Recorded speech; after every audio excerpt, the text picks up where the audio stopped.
నెల రోజులుగా హడావిడి, ఢిల్లీలో ఎడతెగని మంతనాలు, కాంగ్రెస్ పెద్దల చర్చోపచర్చలు, హస్తిన నుంచి భాగ్యనగరం వరకు రోజుకో కొత్త రకం ఊహాగానాలు, రాష్ట్ర ప్రజల్లో ఉత్కంఠ, తెలంగాణ వాదుల్లో ఎక్కడో ఓ ఆశ, అటో ఇటో అనుకుంటే చివరకు ఎటూ లేదంటూ జనవరి 28 గడువుపై నీళ్లు చల్లేసింది కేంద్రం. మరోమారు సంప్రదింపుల రాగం తీసి రాష్ట్ర ప్రజల సహనానికి పెద్ద పరీక్ష పెట్టింది. వినాల్సింది చాలా ఉంది, చెప్పాల్సింది మిగిలే ఉంది అంటూ పాతపాటే పాడింది. అసలు కసరత్తుకు అంతం ఎక్కడో ఎప్పుడో కూడా చెప్పలేమని చేతులెత్తేసింది. ఢిల్లీ పెద్దల వైఖరిపై గరంగరంగా ఉన్న తెలంగాణ వాదులు కేంద్రంపై కారాలు మిరియాలు నూరుతున్నారు.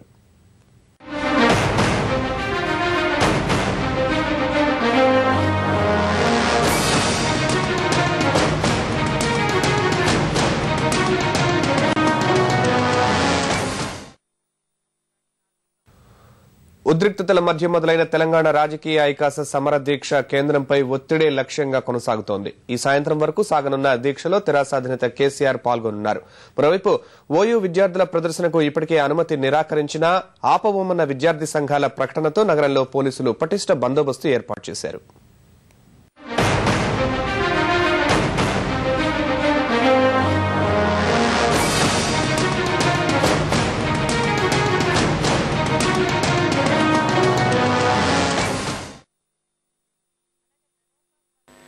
తెలంగాణ ఏర్పాటు చేస్తూ కేంద్రం వెంటనే ప్రకటన చేయాలని హైదరాబాద్ ఇందిరా పార్కు వద్ద రాజకీయ ఐకాస చేపట్టిన 36 గంటల సమర దీక్ష రెండో రోజుకు చేరుకుంది. ప్రభుత్వ అనుమతి తర్వాత ఆదివారం మధ్యాహ్నం సభ ప్రారంభం కాగా తెరాస శాసనసభ్యులు సహా ఉద్యోగ, ఉపాధ్యాయ, కార్మిక, ప్రజా సంఘాల నేతలు పాల్గొన్నారు. భారీగా తెలంగాణ వాదుల రాకతో పరిసరాలు కిక్కిరిశాయి. ఇవాళ తెరాస అధ్యక్షుడు కేసీఆర్ సభకు హాజరు కానున్నారు. తెలంగాణపై ఇంకా ఎలాంటి నిర్ణయం తీసుకోలేదని, 3 ప్రాంతాల నేతలతో మరోమారు సమావేశం కావాల్సి ఉందన్న ఆజాద్ షిండే వ్యాఖ్యలకు ఐకాస నేతలు మండిపడ్డారు.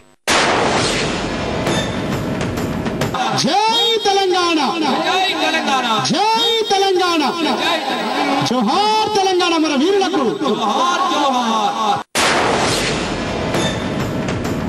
ఈసారి మన కార్యాచరణ మాత్రం కాంగ్రెస్ మీదనే.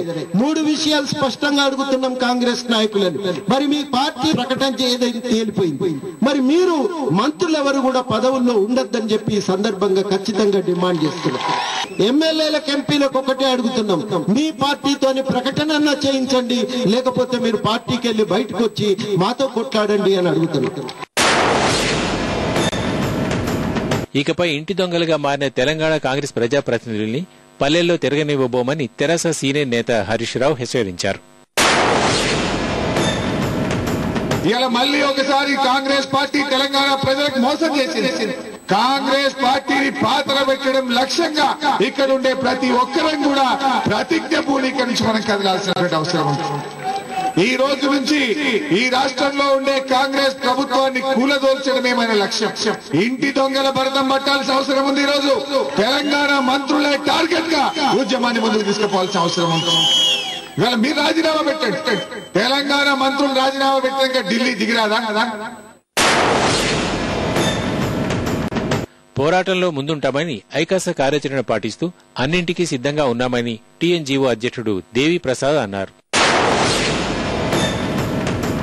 తెలంగాణ ప్రజల ఆకాంక్షల మీద కాంగ్రెస్ పార్టీ మరొకసారి తన పడగ విప్పిందనేటువంటి విషయాన్ని కూడా మేము ఈ సందర్భంగా మనవి చేస్తా ఉన్నాం. ఇక్కడి నుండి మన కార్యాచరణ తెలంగాణ తెచ్చుకునే విధంగా కాంగ్రెస్ పార్టీని ఏదైతే తెలంగాణ కోసం మోసం చేస్తుందో ఆ పార్టీని మెడలు వంచి శాసించి తెలంగాణ తెచ్చుకునే విధంగా మన పోరాటం ఉండాలనేటువంటిది ఈరోజు అందరం. సమరదీక్ష వేదికగా రసమయి బాలకృష్ణ సారథ్యంలో సాగిన కళాకారుల పాటలు తెలంగాణ వాదుల్ని ఉత్సాహపరిచాయి. జనజాతరలో మన గీతం జయకేతనమై ఎగరాలి, జంఝామారుత జననినాదమై జయగంటలు మోగించాలి, జయగంటలు మోగించాలి, జయగంటలు మోగించాలి. ఒకటే జననం, ఒకటే మరణం, జీవితమంతా జనమే మనము. కష్టాలు నష్టాలు ఎదురైన కార్యదీక్షను తెలంగాణ. జై బోలో తెలంగాణ.